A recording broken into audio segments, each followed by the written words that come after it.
हिंदी में यूपीएससी की तैयारी से संबंधित प्रोग्राम्स को देखने के लिए सब्सक्राइब करें स्टडी IQIAS हिंदी। नमस्कार, पॉलिटी वीकली प्रोग्राम में आपका स्वागत है। मेरा नाम है विरत दुबे। सेशन में हम आगे बढ़ेंगे, लेकिन उससे पहले एक नजर आइए डालते हैं कि आज किन इंपॉर्टेंट न्यूज पर हम चर्चा करेंगे।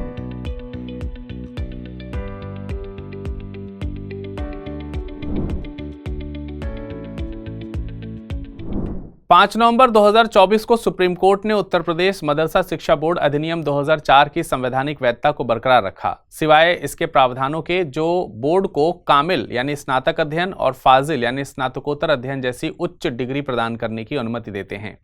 भारत के मुख्य न्यायाधीश DY चंद्रचूड़ की अध्यक्षता वाली 3 न्यायाधीशों की पीठ ने कहा है कि ये डिग्रियां प्रदान करना विश्वविद्यालय अनुदान आयोग यानी UGC अधिनियम 1956 का उल्लंघन है, जो इसे असंवैधानिक बनाता है। तदनुसार शीर्ष अदालत ने इलाहाबाद उच्च न्यायालय के फैसले को खारिज कर दिया, जिसने 2004 के अधिनियम को धर्मनिरपेक्षता के सिद्धांतों का उल्लंघन माना था।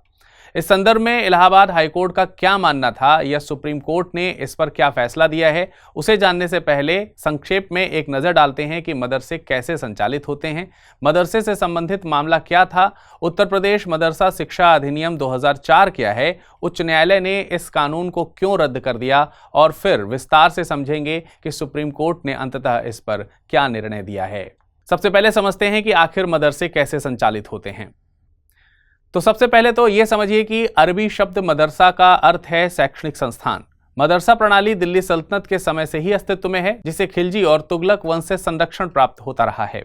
समय के साथ साथ यह एक अलग शिक्षा प्रणाली के रूप में विकसित हुई, जिसने धार्मिक और धर्मनिरपेक्ष दोनों तरह की शिक्षा प्रदान की। मदरसों के लिए अधिकांश धनराशि संबंधित राज्य सरकारों से आती है। 1993 में PV नरसिम्हा राव ने मदरसों में आधुनिक शिक्षा को एकीकृत करने की आवश्यकता को पहचाना, जिसके परिणाम स्वरूप मदरसों में गुणवत्तापूर्ण शिक्षा प्रदान करने के लिए 2009 योजना SPQEM को लागू किया गया।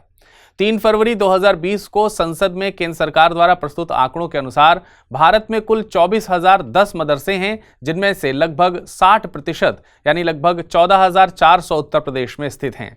इनमें से 11,621 मान्यता प्राप्त और 2,907 गैर मान्यता प्राप्त मदरसे शामिल हैं। अब आइए समझते हैं उत्तर प्रदेश मदरसा शिक्षा बोर्ड अधिनियम 2004 क्या है। उत्तर प्रदेश मदरसा शिक्षा बोर्ड अधिनियम 2004 को राज्य में मदरसों के लिए एक नियामक ढांचा स्थापित करने के लिए अधिनियमित किया गया था, जिसका मुख्य उद्देश्य इन संस्थानों में संवैधानिक सिद्धांतों के साथ तालमेल बैठाते हुए गुणवत्तापूर्ण शिक्षा प्रदान करना सुनिश्चित करना है।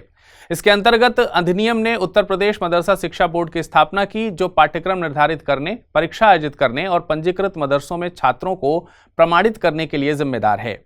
इस अधिनियम ने सरकार को अनुदान प्रदान करने, मदरसों के कामकाज को विनियमित करने और मानकों के पालन का निरीक्षण करने, एकरूपता और शैक्षिक मानदंडों के अनुपालन को सुनिश्चित करने की अनुमति दी। यानी कुल मिलाकर 2004 का अधिनियम इन मदरसों को पाठ्यक्रम शिक्षा के मानक, परीक्षा के संचालन और शिक्षण के लिए योग्यता के संबंध में विनियमित करने के लिए बनाया गया था। इसने उत्तर प्रदेश मदरसा शिक्षा बोर्ड की स्थापना की, जिसमें मुख्य रूप से मुस्लिम समुदाय के सदस्य शामिल हैं, और अधिनियम की धारा 9 के तहत बोर्ड पाठ्यक्रम सामग्री तैयार करने, डिग्री देने और परीक्षा आयोजित करने के लिए जिम्मेदार है। अब बात आती है कि आखिर किस आधार पर इलाहाबाद उच्च न्यायालय ने मदरसा अधिनियम को असंवैधानिक घोषित किया। तो इसको समझने के लिए आइए समझते हैं कि पूरा मामला क्या है।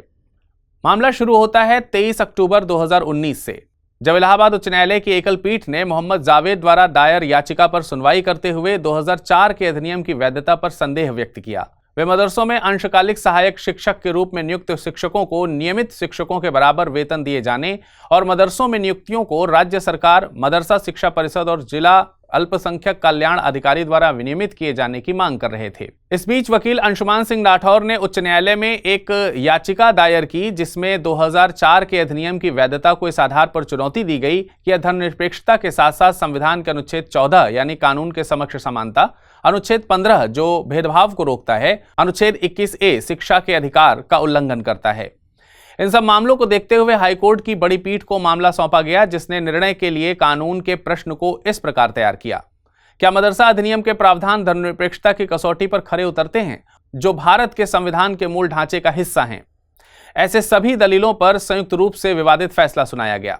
देखिए, जिन आधारों पर हाईकोर्ट ने इस अधिनियम को असंवैधानिक घोषित किया, उसमें सबसे पहला आधार है धर्मनिरपेक्षता का उल्लंघन।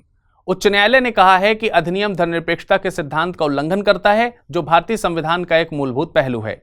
इसके अलावा अदालत ने यह भी माना है कि मदरसों जैसे धार्मिक संस्थानों के प्रशासन और वित्त पोषण में राज्य की प्रत्यक्ष भागीदारी संविधान में निहित धर्मनिरपेक्ष चरित्र का खंडन करती है। हाईकोर्ट के अनुसार अधिनियम को अनुच्छेद 14 का उल्लंघन करने वाला पाया गया, जो कानून के समक्ष समानता को सुनिश्चित करता है। अदालत ने कहा है कि मदरसों के लिए विशेष शैक्षणिक व्यवस्था प्रदान करना एक विशेष धार्मिक समुदाय का पक्ष लेने के बराबर है, जिसे दूसरों के खिलाफ भेदभावपूर्ण माना जाता है। इसके अलावा इस बात पर प्रकाश डालते हुए कि उच्च शिक्षा संविधान की 7वीं अनुसूची की संघ सूची की प्रविष्टि 66 के अंतर्गत आरक्षित क्षेत्र है। उच्च न्यायालय ने आगे कहा कि राज्य सरकार के पास ऐसे मामलों पर कानून बनाने की क्षमता नहीं है, इसलिए पीठ ने आदेश दिया कि मदरसों में नामांकित छात्रों को राज्य सरकार द्वारा मान्यता प्राप्त नियमित स्कूलों में तुरंत समायोजित किया जाए। अब इस समस्त मामले में सुप्रीम कोर्ट को अपना निर्णय देने में मदरसा शिक्षा अधिनियम की संवैधानिकता पर कुछ मुख्य तर्क पर विचार करना था। इनमें पहला तर्क है शैक्षणिक अधिकारों का बढ़ावा देना। याचिकाकर्ताओं ने तर्क दिया कि अधिनियम का उद्देश्य आधुनिक विषयों को शामिल करके मदरसों में शिक्षा की गुणवत्ता में सुधार करना था, जिसे अनुच्छेद 21A शिक्षा का अधिकार के तहत राज्य का दायित्व पूरा हो सके। अगला तर्क अल्पसंख्यक अधिकार संरक्षण है। याचिकाकर्ताओं ने तर्क दिया कि अधिनियम अनुच्छेद 30 के तहत अपनी पसंद के शैक्षिक संस्थानों की स्थापना और प्रशासन करने के लिए धार्मिक और भाषाई अल्पसंख्यकों के अधिकारों की रक्षा करता है। वहीं कुछ तर्क अधिनियम की संवैधानिकता के विरुद्ध भी हैं। इन तर्कों में पहला तर्क धार्मिक शिक्षा में राज्य की भागीदारी का है। आलोचकों ने तर्क दिया है कि मदरसों को विनियमित करने और वित्त पोषित करने में राज्य की भागीदारी राज्य और धर्म के बीच की रेखा को धुंधला कर देती है। इस प्रकार यह धर्मनिरपेक्षता ढांचे का उल्लंघन करती है। एक तर्क भेदभावपूर्ण दृष्टिकोण का भी है। यह तर्क दिया गया है कि अधिनियम एक समुदाय के शैक्षणिक संस्थानों को विशेषाधिकार प्रदान करता है, जो संभावित रूप से दूसरों के साथ भेदभाव करता है। इसके अलावा वैकल्पिक शिक्षा मॉडल का है। मदरसों के राज्य के प्रत्यक्ष विनियमन को अनावश्यक माना गया, जबकि धर्मनिरपेक्ष शिक्षा अन्य मौजूदा शैक्षिक ढांचे के माध्यम से प्रदान की जा सकती है। सर्वोच्च न्यायालय ने अंततः दिए गए अपने निर्णय में उच्च न्यायालय के इस निष्कर्ष को खारिज करते हुए 2004 का अधिनियम धर्मनिरपेक्षता का उल्लंघन करता है, इस बात पर जोर दिया कि इस तरह के किसी भी कथित उल्लंघन को संविधान के किसी स्पष्ट प्रावधान से जोड़कर देखा जाना चाहिए और इसे केवल ये कहकर अमान्य नहीं किया जा सकता कि यह मूल संरचना का उल्लंघन करता है। अपने निर्णय पर सुप्रीम कोर्ट ने तर्क दिया कि लोकतंत्र, संघवाद और धर्मनिरपेक्षता जैसी अवधारणाएं अपरिभाषित अवधारणाएं हैं। ऐसी अवधारणाओं के उल्लंघन के लिए न्यायालयों को कानून को रद्द करने की अनुमति देना हमारे संवैधानिक न्याय निर्णय में अनिश्चितता का तत्व लाएगा। न्यायालय ने कहा कि राज्य को गुणवत्ता शिक्षा बनाए रखने और अल्पसंख्यक शिक्षा संस्थानों की स्वायत्तता का सम्मान करने के बीच एक नाजुक संतुलन बनाना चाहिए। इस निर्णय में यह अंडरलाइन किया गया कि 2004 के अधिनियम को अनुच्छेद 21A के अनुरूप समझा जाना चाहिए, ताकि यह सुनिश्चित किया जा सके कि धार्मिक अल्पसंख्यक संस्थान अल्पसंख्यक चरित्र को नष्ट किए बिना अपेक्षित मानक की धर्मनिरपेक्षता शिक्षा प्रदान करें। इसके अलावा मुख्य न्यायाधीश ने चेतावनी दी कि संविधान के अनुच्छेद 28(3) के अनुसार राज्य द्वारा मान्यता प्राप्त या सार्वजनिक धन से सहायता प्राप्त करने वाले अल्पसंख्यक संस्थानों में पढ़ने वाले छात्र को धार्मिक शिक्षा में भाग लेने या धार्मिक पूजा में भाग लेने के लिए मजबूर नहीं किया जाना चाहिए। हालांकि न्यायालय ने 2004 अधिनियम के उन प्रावधानों को अमान्य कर दिया जो उच्च शिक्षा की डिग्री जारी करने की अनुमति देते हैं, इस बात पर जोर देते हुए कि ऐसी डिग्री विशेष रूप से यूजीसी अधिनियम द्वारा विनियमित होती हैं और इस प्रकार राज्य विधानमंडल की विधायिक क्षमता से परे हैं। फिर भी इसने स्पष्ट किया है कि इसके लिए पूरे कानून को रद्द करने की आवश्यकता नहीं है। अब इस संपूर्ण मामले पर सुप्रीम कोर्ट के इस निर्णय के संभावित निहितार्थ की बात करें तो यह फैसला अल्पसंख्यक अधिकारों की सुरक्षा के साथ आवश्यक राज्य निगरानी को संतुलित करने के लिए एक महत्वपूर्ण मिसाल कायम करेगा। साथ ही गुणवत्तापूर्ण शिक्षा प्रदान करने के 2004 अधिनियम के प्राथमिक उद्देश्य की पुष्टि करके न्यायालय ने धर्मनिरपेक्षता के प्रति एक सूक्ष्म दृष्टिकोण को मजबूत किया है, जो भारत की शिक्षा प्रणाली के भीतर विविधता को गले लगाता है। वहीं यदि मदरसे को खत्म करने का कानून पारित होता तो अकेले यूपी में 2.7 मिलियन छात्रों को 10,000 शिक्षकों पर प्रतिकूल प्रभाव पड़ सकता था। इसके अतिरिक्त यह फैसला केंद्र को मदरसा फंडिंग के लिए अपने बड़े बजट में कटौती पर पुनर्विचार करने के लिए प्रेरित कर सकता है, जो 2023-24 में 10 करोड़ रुपए से घटकर 2024-25 में 2 करोड़ हो गया।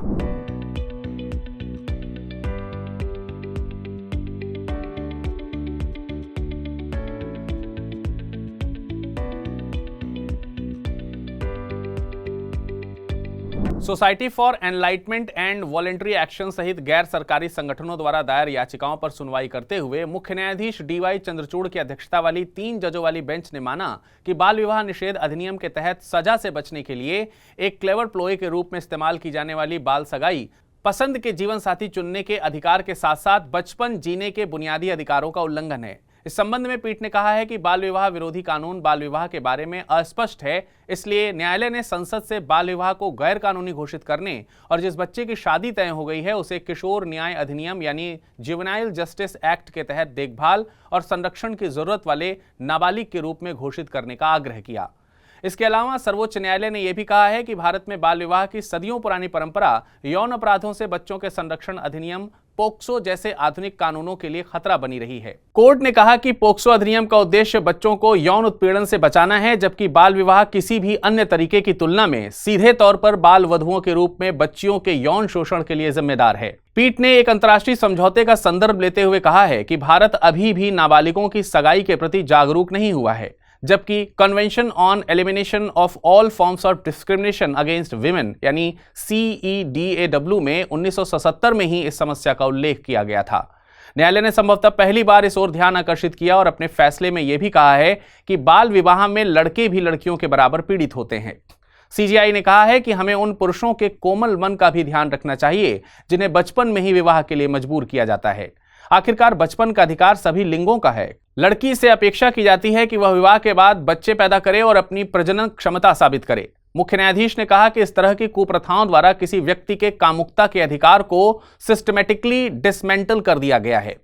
किसी व्यक्ति की यौन इच्छाओं को स्वाभाविक रूप से अनुभव करने और अंतरंगता में अपनी पसंद को अपना पाने के अधिकार से वंचित रखा गया है। वैसे देखा जाए तो भारत में बाल विवाह के लिए गरीबी, असुरक्षा, लैंगिक असमानता, शिक्षा का अभाव, कानून के अपर्याप्त कार्यान्वयन के साथ साथ विभिन्न सामाजिक, सांस्कृतिक एवं वित्तीय कारक जिम्मेदार हैं।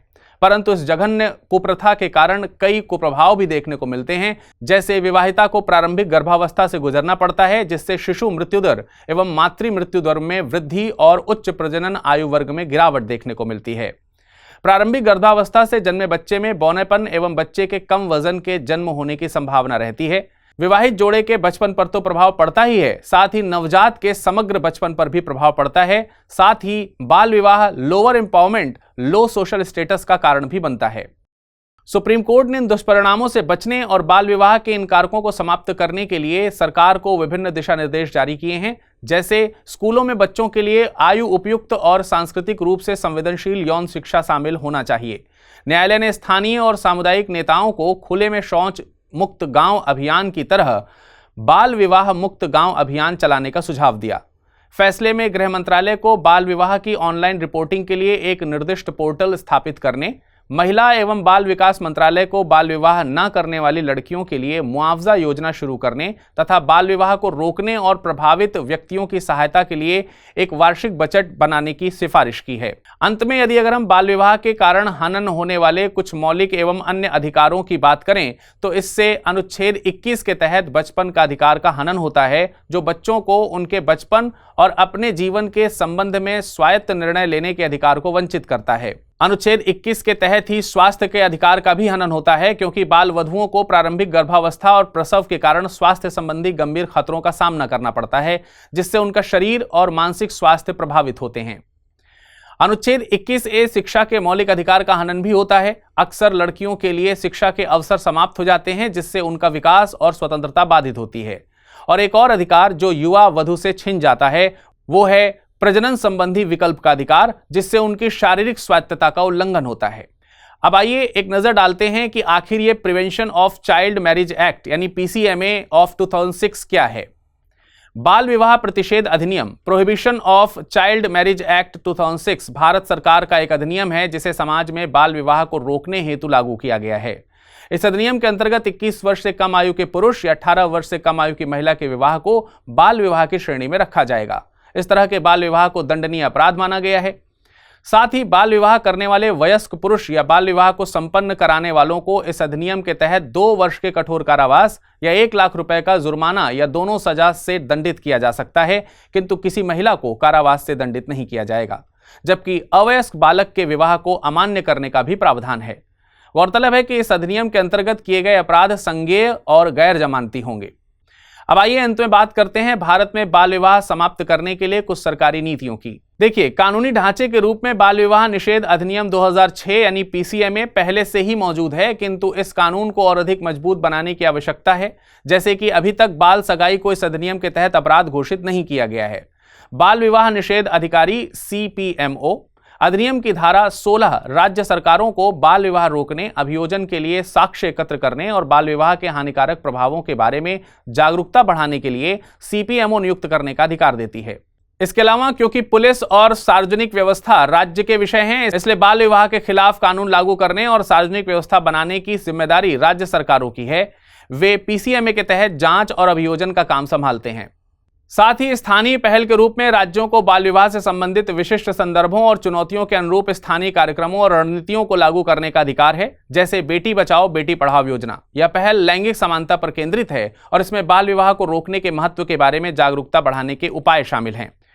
1098 चाइल्ड हेल्पलाइन नंबर संकटग्रस्त बच्चों के लिए 24/7 आपातकालीन आउटरीच सेवा है, जो बाल विवाह और अन्य बाल अधिकार उल्लंघन के मामलों में तत्कालीन सहायता और हस्तक्षेप प्रदान करती है। National commission for protection of child rights यानी राष्ट्रीय बाल अधिकार संरक्षण आयोग NCPCR हितधारकों को शामिल करने, जागरूकता पैदा करने और बाल विवाह की रोकथाम पर ध्यान केंद्रित करते हुए बच्चों के अधिकारों की वकालत करने के लिए विभिन्न कार्यक्रम चलाता है। इसके अलावा नेशनल क्राइम रिकॉर्ड ब्यूरो यानी राष्ट्रीय अपराध रिकॉर्ड ब्यूरो NCRB पीसीएमए के तहत पंजीकृत मामलों पर डेटा संचालित करता है, जिससे बाल विवाह की घटनाओं पर नजर रखने और नीतिगत निर्णय लेने में मदद मिलती है।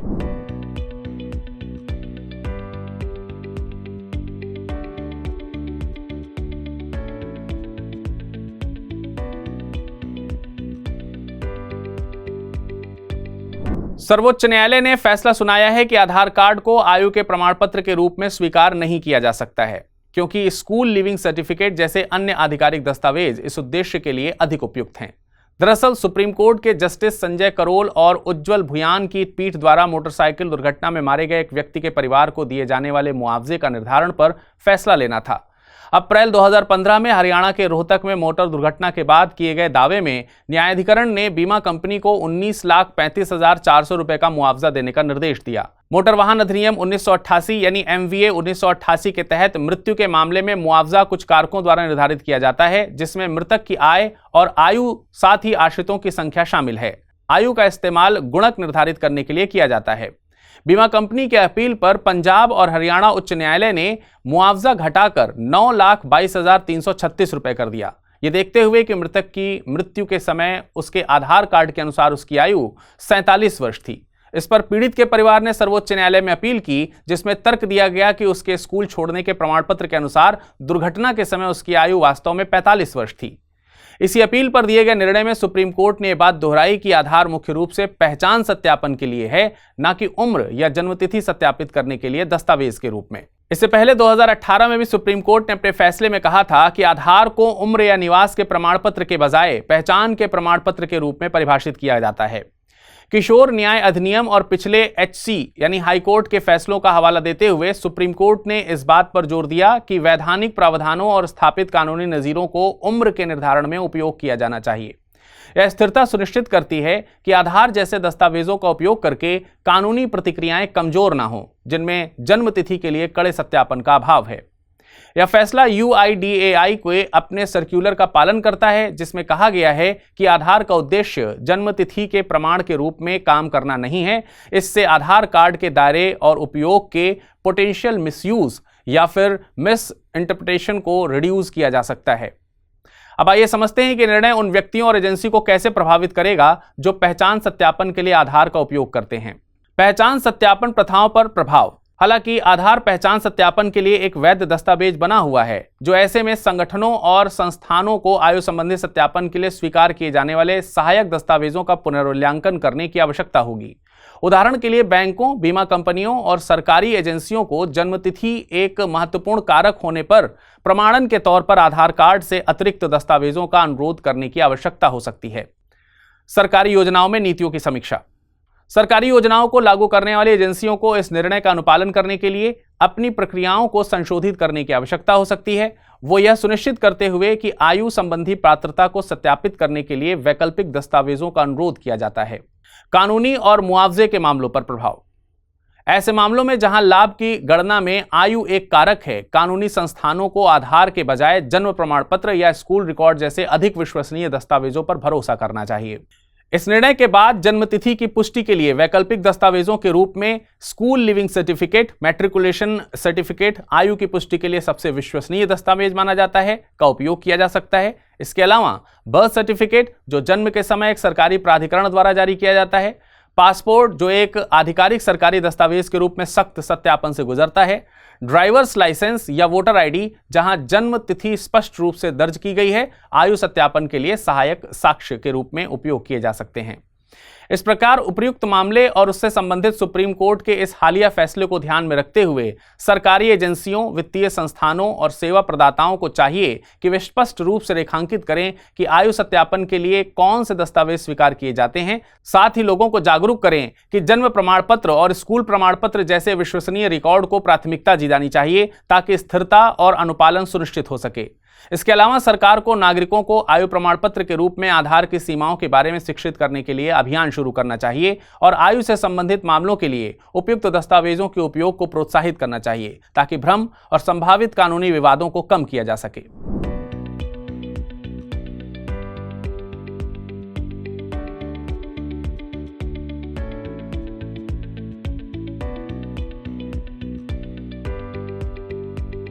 प्रॉपर्टी ओनर्स एसोसिएशन बनाम महाराष्ट्र राज्य मामले में 9 न्यायाधीशों की संविधान पीठ ने 8-1 के बहुमत से फैसला सुनाया है कि सभी निजी स्वामित्व वाली संपत्ति संविधान के अनुच्छेद 39B के तहत मटेरियल रिसोर्सेज ऑफ कम्युनिटी का हिस्सा नहीं हो सकती हैं।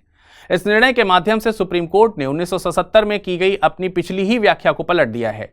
इससे पहले हम समझें कि वे कौन से मानदंड हैं जो यह निर्धारित करेंगे कि ये privately owned resources material resources of community के रूप में योग्य हैं। आइए समझते हैं कि इससे संबंधित संवैधानिक दस्तावेज क्या हैं, इस संबंध में पूर्व के क्या जजमेंट्स रहे हैं और वर्तमान नियम क्या हैं। सबसे पहले समझते हैं वर्तमान संवैधानिक प्रावधानों को। संविधान के भाग 4 में राज्य नीति के निर्देशक सिद्धांत यानी डीपीएसपी शामिल हैं, जहां सरकार को समाज में सामाजिक और आर्थिक न्याय प्रदान करने का प्रयास करना चाहिए। भाग 4 में ही अनुच्छेद 39B में प्रावधान है कि समुदाय के भौतिक संसाधनों का स्वामित्व और नियंत्रण इस प्रकार वितरित किया जाए कि आम हित की पूर्ति हो सके, यानी कि लोगों की भलाई हो सके। मूल रूप से अनुच्छेद 19(1)(f) और अनुच्छेद 31 क्रमशः संपत्ति के अधिकार और अधिग्रहण के लिए मुआवजे को मौलिक अधिकार के रूप में गारंटी देते हैं।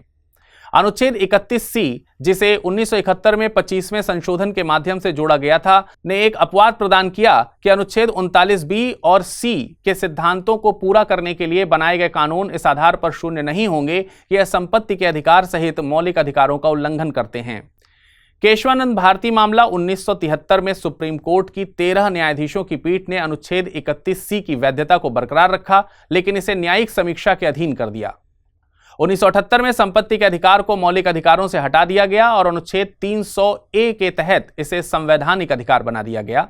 सरकार द्वारा निजी संपत्ति अधिग्रहण का कोई भी कानून केवल सार्वजनिक उद्देश्य के लिए होना चाहिए और इसके लिए पर्याप्त मुआवजा दिया जाना चाहिए। अब आइए इससे संबंधित पूर्व के निर्णयों की बात कर लेते हैं। कर्नाटक राज्य बनाम रंगनाथ रेड्डी 1977 मामले में सर्वोच्च न्यायालय ने निजी बस सेवाओं का राष्ट्रीयकरण करने वाले कानून को बरकरार रखा, जिसमें न्यायमूर्ति VR कृष्ण अय्यर ने अनुच्छेद 39B में समुदाय के भौतिक संसाधन की व्याख्या करते हुए कहा कि इसमें सभी राष्ट्रीय संपत्ति शामिल हैं। संजीव कोक मैन्युफैक्चरिंग बनाम भारत कोकिंग कोक 1982 के मामले में 5 न्यायाधीशों की संविधान पीठ ने सर्वसम्मति से न्यायमूर्ति अय्यर के विचार को अपनाया। बाद में मफतलाल इंडस्ट्रीज बनाम भारत संघ 1997 मामले में 9 न्यायाधीशों की पीठ ने एक पंक्ति में टिप्पणी की और कहा कि समुदाय के भौतिक संसाधन केवल सार्वजनिक संसाधनों तक सीमित नहीं हैं, इसलिए इसमें प्राकृतिक और मानव निर्मित सार्वजनिक और निजी स्वामित्व वाले सभी संसाधन शामिल हैं। इन निर्णयों की वैधता को वर्तमान मामले में पीठ के समक्ष चुनौती दी गई। संपत्ति के मालिकों ने दलील दी कि न्यायमूर्ति अय्यर ने गलत तरीके से माना है कि निजी संपत्ति एक भौतिक संसाधन हो सकती है। उन्होंने तर्क दिया कि यह संपत्ति का मार्क्सवादी विचार है, जहां सार्वजनिक और निजी के बीच कोई अंतर नहीं है। न्यायमूर्ति अय्यर के विचारों को मानते हुए प्रतिक्रियावादियों ने तर्क दिया है कि यह कहना गलत है कि केवल सार्वजनिक या राज्य के स्वामित्व वाली संपत्तियां ही समुदाय के भौतिक संसाधन हो सकती हैं। अब वर्तमान निर्णय की ओर रुख करें तो हाल ही में सुप्रीम कोर्ट ने प्रॉपर्टी ओनर्स एसोसिएशन बनाम महाराष्ट्र राज्य मामले में फैसला सुनाया है कि सभी निजी संपत्तियां, स्वामित्व वाली संपत्तियां अनुच्छेद 39B के तहत समुदाय के भौतिक संसाधन के रूप में योग्य नहीं हैं। 9 न्यायाधीशों की पीठ ने कहा है कि केवल कुछ संपत्तियों को उनकी प्रकृति और प्राकृतिक सार्वजनिक कल्याण पर प्रभाव के आधार पर आम भलाई के लिए राज्य अधिग्रहण के लिए विचार किया जा सकता है। यह निर्णय पहले की व्याख्याओं से बदलाव को दर्शाता है, जिसमें इस बात पर जोर दिया गया था कि व्यक्तिगत संपत्ति के अधिकार सुरक्षित हैं और हर निजी संपत्ति को राज्य द्वारा विनियोजित नहीं किया जा सकता है। फैसले में यह भी उल्लेख किया गया है कि अनुच्छेद 39B में वितरण शब्द में राज्य अधिग्रहण और निजी संस्थाओं को पुनर्वितरण दोनों शामिल हैं। अब आइए बात करते हैं कि वे कौन से मानदंड हैं जो यह निर्धारित करेंगे कि ये privately owned resources material resources of the community के रूप में योग्य हैं। पहला तर्क है सार्वजनिक उपयोगिता का। निजी स्वामित्व वाले संसाधनों को समुदाय के भौतिक संसाधन के रूप में वर्गीकृत किया जा सकता है यदि वे सामाजिक कल्याण, सामूहिक आवश्यकताओं को संशोधित करने या महत्वपूर्ण सार्वजनिक उद्देश्यों को पूरा करने के लिए आवश्यक हैं। उदाहरण के लिए ऊर्जा, पानी या बुनियादी ढांचों के लिए महत्वपूर्ण भूमि। दूसरे मानदंड के रूप में है अनुपातिकता और निष्पक्षता। न्यायालय ने इस बात पर जोर दिया है कि किसी भी राज्य की कार्यवाही आनुपातिक होनी चाहिए, जिसमें सार्वजनिक लाभ को निजी मालिकों पर पड़ने वाले प्रभाव के साथ संतुलित किया जाना चाहिए। और अगला मानदंड हो सकता है आर्थिक प्रभाव और नियंत्रण का। ऐसे संसाधन जो राष्ट्रीय अर्थव्यवस्था को काफी हद तक प्रभावित करते हैं या सामाजिक समानता जैसे प्राकृतिक संसाधन को बनाए रखने के लिए महत्वपूर्ण हैं, उन्हें सामुदायिक संसाधन माना जा सकता है, लेकिन यह सामान्य निजी संपत्ति पर लागू नहीं होता। गौरतलब है कि सुप्रीम कोर्ट का निर्णय भविष्य की कानूनी व्याख्याओं और विधायी कार्यवाहियों को प्रभावित कर सकता है। जैसे 39B के तहत भविष्य के कानून को विशेष रूप से यह उचित ठहराना चाहिए कि संसाधन समुदाय के भौतिक संसाधन के रूप में कैसे योग्य हैं। संभवतः राष्ट्रीयकरण या अधिग्रहण को विशिष्ट रणनीतिक रूप से महत्वपूर्ण क्षेत्रों तक सीमित करना होगा। वहीं इस निर्णय के बाद न्यायालय द्वारा राज्य की उन कार्यवाहियों का अधिक आलोचनात्मक मूल्यांकन करने की संभावना है जिसका उद्देश्य निजी संपत्ति का पुनर्वितरण करना है, जिसके लिए सार्वजनिक हित और सार्वजनिक सिद्धांतों के साथ संरेखण के मजबूत सबूत की आवश्यकता होती है।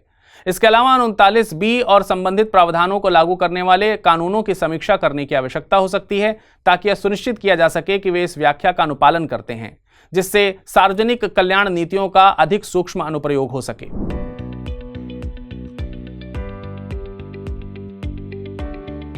अब आइए नजर डालते हैं आज के प्रश्न पर। पहला प्रश्न है, भारत के संविधान के उपबंधों के बारे में निम्नलिखित में से कौन सा कथन सही है?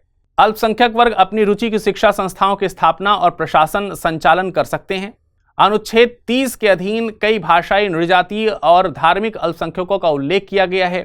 प्रत्येक धार्मिक संप्रदाय को धार्मिक और पूर्व योजनाओं के लिए संस्थाओं की स्थापना करने और उनका अनुसरण करने का बेरोक अधिकार है और किसी धार्मिक अल्पसंख्यक वर्ग द्वारा स्थापित कोई शिक्षा संस्था सरकार से वित्तीय सहायता प्राप्त होने पर अपना अल्पसंख्यक दर्जा खो देती है। अगला प्रश्न है, बाल विवाह के बारे में निम्नलिखित कथनों पर विचार कीजिए।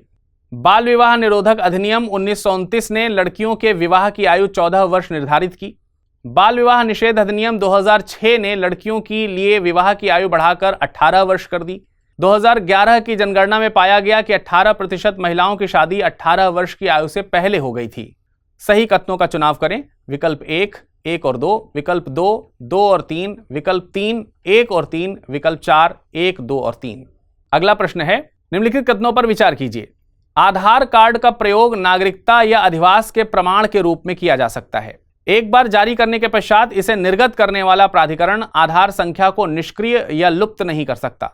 उपयुक्त कथनों में से कौन सा या कौन से सही हैं? केवल 1, केवल 2, 1 और 2 दोनों, ना तो 1 ना ही 2। अगला प्रश्न है, निम्नलिखित का मिलान करें। अब इन विकल्पों के आधार पर अपने सही विकल्प को चुनें। आज के polity weekly current affairs weekly compilation programme में बस इतना ही। इस कंपाइलेशन का PDF आप हमारे टेलीग्राम विरद लाइव से जुड़कर प्राप्त कर सकते हैं। साथ ही आप मुझे इंस्टाग्राम पर भी विरद लाइव के नाम से फॉलो कर सकते हैं। अगले रविवार शाम 6 बजे फिर आपसे मुलाकात होगी। तब तक के लिए धन्यवाद। हिंदी में UPSC की तैयारी से संबंधित प्रोग्राम्स को देखने के लिए सब्सक्राइब करें स्टडी IQ IAS हिंदी।